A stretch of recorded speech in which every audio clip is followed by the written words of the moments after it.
Here's a grid. Take a look at it. What do you see? Colors and shapes. That's right. Color and shape combinations. What color do we have the most of? Yellow. Yellow hearts. And how many yellow hearts are there? 4. Right. And where do you find the yellow hearts? In the top right-hand corner. Sure.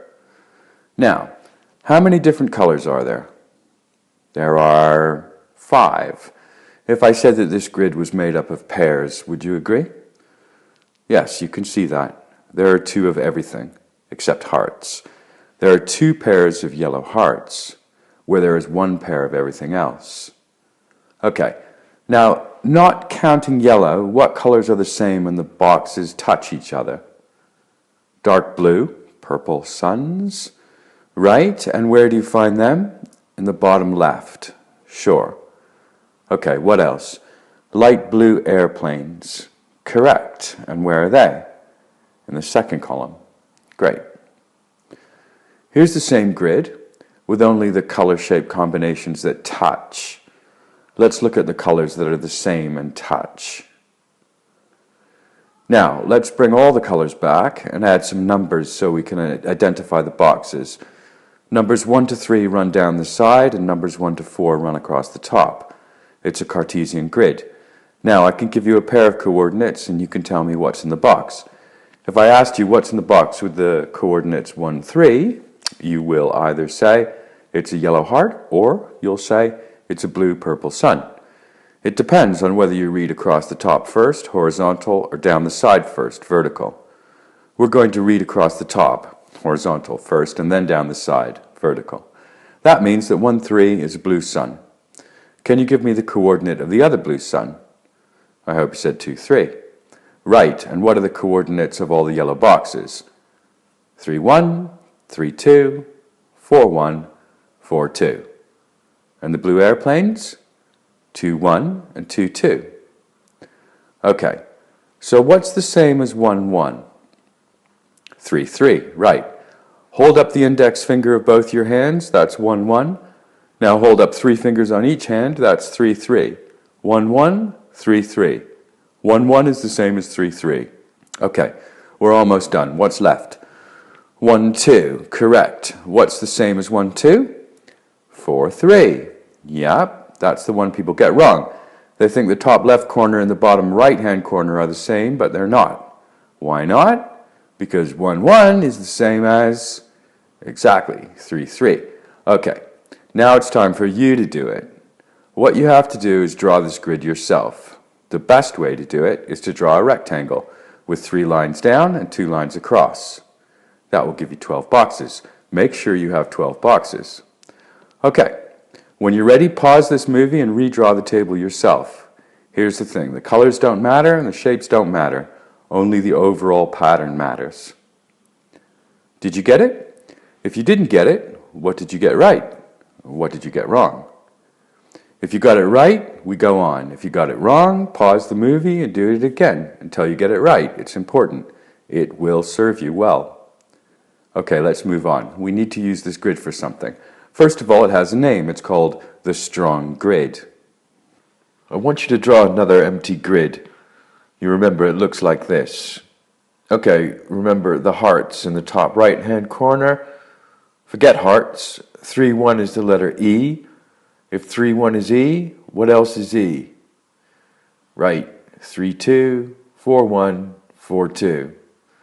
Okay, now 1, 3 is M. What else is M? That means that 2, 3 is also M.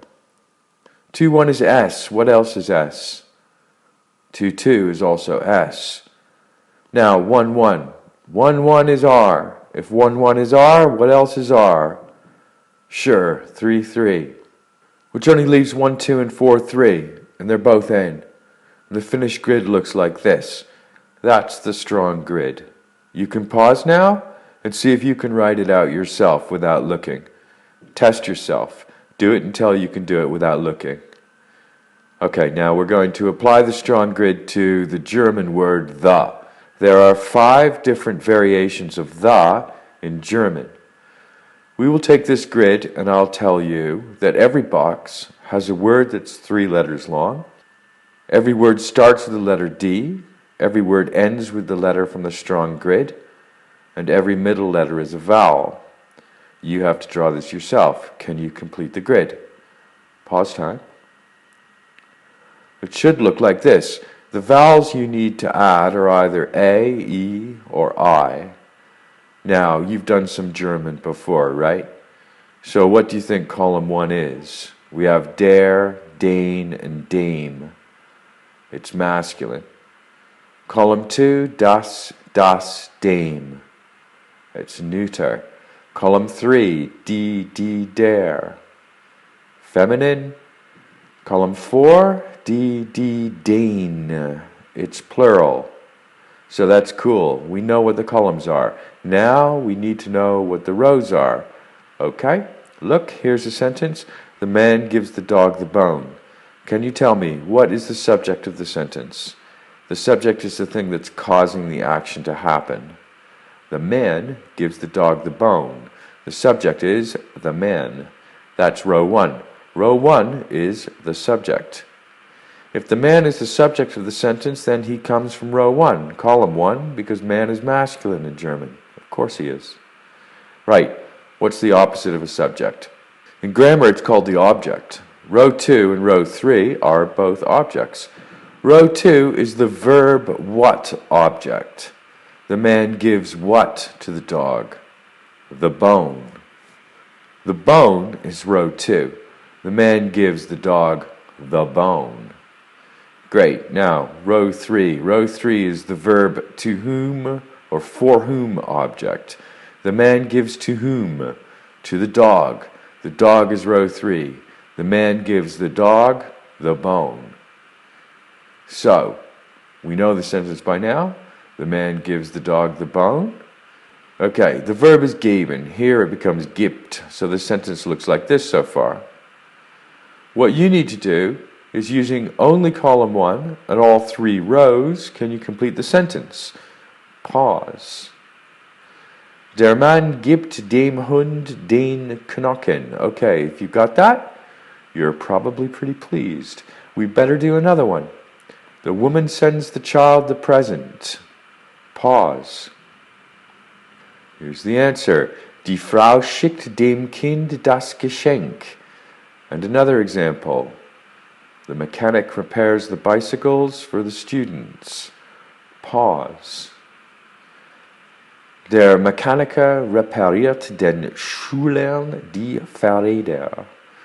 The plural students is normally Schüler, but when a word falls in 4-3, which has n in it, we add an n to the noun too. It's just a thing. And that's it. Those are the basics of it. Ask yourself this question. How many variations are there of the word the in German? 3? 4? No, there are 5. There's der, das, die, den, dem. It gets boring to keep saying all the variations of the in German, so we'll use a bit of maths. We'll say that der star is equal to der, das, die, den, dem. Der star is a set, and it contains these 5-word variations of the. That will become important later, but for the meantime, if I say der star, you're going to know what I mean, all the variations of der. Okay, I hope you're ready to move on, because we have more ground to cover.